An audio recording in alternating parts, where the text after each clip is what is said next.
रतलाम के medical college के हालात सुधरते दिखाई नहीं दे रहे हैं, जबकि प्रदेश के वित्त मंत्री और जिला कोविड प्रभारी मंत्री जगदीश देवड़ा ने अपने निरीक्षण के बाद 2 दिन में व्यवस्थाओं में सुधार का दावा किया था।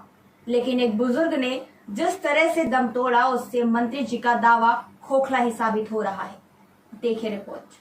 ताजा मामला रतलाम मेडिकल कॉलेज में, जहां पर ऑक्सीजन नली निकलने से एक वृद्ध राजकुमार दीक्षित की मृत्यु हो गई। उनके ही पास में भर्ती उनकी पत्नी भी गंभीर थी, लेकिन उन्होंने अपने पति को तड़पते हुए देखा और किसी तरह अपने पास रखे मोबाइल से कॉल कर अपनी बेटी को सूचना दी। लेकिन कुछ मदद मिलती उसके पहले ही दीक्षित ने दम तोड़ दिया। इस सदमे में कुछ देर बाद उनकी पत्नी की भी मृत्यु हो गई। दीक्षित के बिना नली के मास्क लगा होने का वीडियो भी बनाया गया है, जो अब खूब वायरल हो रहा है और बता रहा है कि रतलाम मेडिकल कॉलेज में किस तरह से कोरोना मरीजों का इलाज किया जा रहा है। इस वार्ड में सहायता के लिए कोई भी डॉक्टर, कोई भी नर्स मौजूद नहीं थे, बस कचरा फेंकने वाला एक व्यक्ति मौजूद था। पूरा वार्ड में किसी प्रकार की चिकित्सा सुविधा उपलब्ध नहीं थी। मेडिकल कॉलेज प्रशासन ने पिछले 7 दिनों में उनका RT-PCR तक कराना मुनासिब नहीं समझा। मेडिकल कॉलेज की लापरवाही के कारण मौत के मुंह में समाये इस बुजुर्ग दंपति का बेटा भी इसी मेडिकल कॉलेज में इलाज के लिए भर्ती है। वह भी कोरोना पॉजिटिव है। बुजुर्ग दंपति की बेटी और दामाद ही तीनों को संभाल रहे थे। कल जब अंतिम संस्कार हुआ तो एक की चिता पर बुजुर्ग दंपति का अंतिम संस्कार किया गया। चिता को अग्नि उनकी दोनों बेटियों ने दी।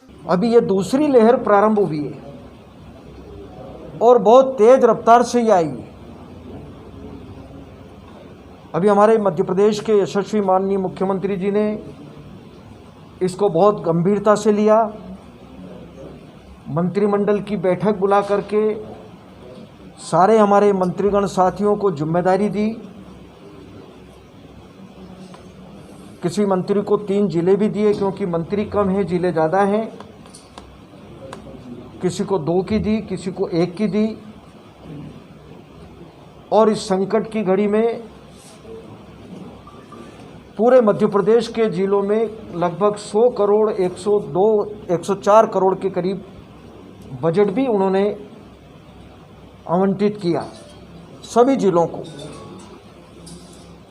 किसी भी प्रकार की कोई कमी आर्थिक दृष्टि से इस कोरोना से निपटने के लिए नहीं आएगी। और सारे मंत्री जहां जहां जिम्मेदारी दी है जाकर के सारे हमारे जनप्रतिनिधियों से, अधिकारियों से, कोविड सेंटर पर जाकर के, जहां मेडिकल कॉलेज वहां जाकर के, सामाजिक संस्थाओं में काम करने वाले लोगों से मिलकर के इसका कैसे मुकाबला किया जा सकता है, कि कैसे व्यवस्थाएं ठीक की जा सकती है, उसमें हमारे मीडिया के सब साथी भी हैं।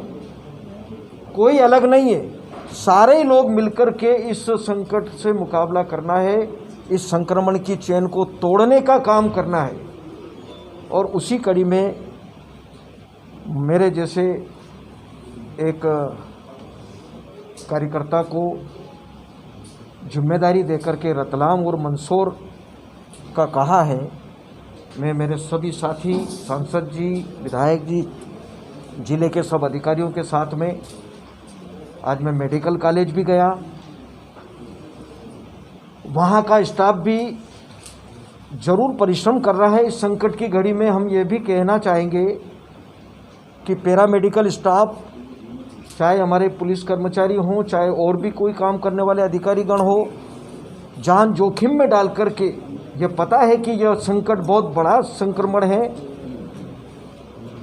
ये फैल रहा है, लेकिन उसके बावजूद भी वो लोग सब काम कर रहे हैं। हो सकता है कहीं 19-20 कहीं कमी रही हो, लेकिन इस संकट से वो काम कर रहे हैं। 12 तारीख के दिन उन्हें एडमिट किया गया था सुबह। तब तो वो ठीक थे, बहुत ज़्यादा तबीयत ख़राब नहीं थी। पर यहाँ जिस दिन से आए हैं उस दिन से हर दिन उनकी तबीयत बिगड़ती गई है। ऑक्सीजन पर थे और हर दिन उनके फ़ोन आते थे मेरे पास कि यहाँ कोई सुनता नहीं है। एक दिन ये था कि मेरी सासू माँ का फ़ोन आया, वो बोलते हैं कि मैं 3 घंटे से बाथरूम के लिए यहाँ चिल्ला रही हूँ, मुझे बाथरूम करवा दो। वो ऑक्सीजन पर थे, वो उठ कर नहीं जा पा रहे थे। 3 घंटे तक किसी ने बाथरूम नहीं करवाया उनसे। जब मैंने यहाँ पर आकर देखा तो मेरे ससुर जी बोलते हैं कि मुझे 10-10 रुपये की कुछ सिक्के दे जाओ। मैंने पूछा क्यों, तो उन्होंने बताया नहीं। बहुत पूछने के बाद मुझे पता चला कि हर बार बाथरूम करवाने पर 10 रुपये यहाँ देना होते हैं। तो स्थिति बहुत ख़तरनाक है। मैंने अपनी आँखों से पेशेंट को गिरते हुए देखा है, वो गिर गए, उन्हें कोई उठाने के लिए नहीं आ रहा है। आखिर में तड़प कर पेशेंट खुद अपने ताकत से उठता है और बाथरूम तक के लिए जाता है, पर यहाँ कोई सुविधा नहीं है। अभी 2 दिन पहले मेरी सासू माँ का फ़ोन आता है शाम को 6 बजे मेरे पास कि बेटा पापा तड़प रहे हैं, कोई सुन नहीं रहा है यहाँ पर। मैंने यहाँ आकर देखा तो वो बाईपैक पर थे और बाईपैक पे ऑक्सीजन का मास्क तो लगा हुआ था पर नली नहीं थी। मतलब वो ऑक्सीजन के लिए, जो मैंने वीडियो भी शेयर किया है, ऑक्सीजन के लिए वो तड़प रहे हैं, बोल रहे हैं कि ऑक्सीजन दो, पर वहाँ कोई जिम्मेदार व्यक्ति आके ऑक्सीजन नहीं लगाया। थोड़ा हंगामा करने के बाद कोई व्यक्ति आता है और ऑक्सीजन की पाइप लगाता है, पर तब तक बहुत देर हो चुकी होती।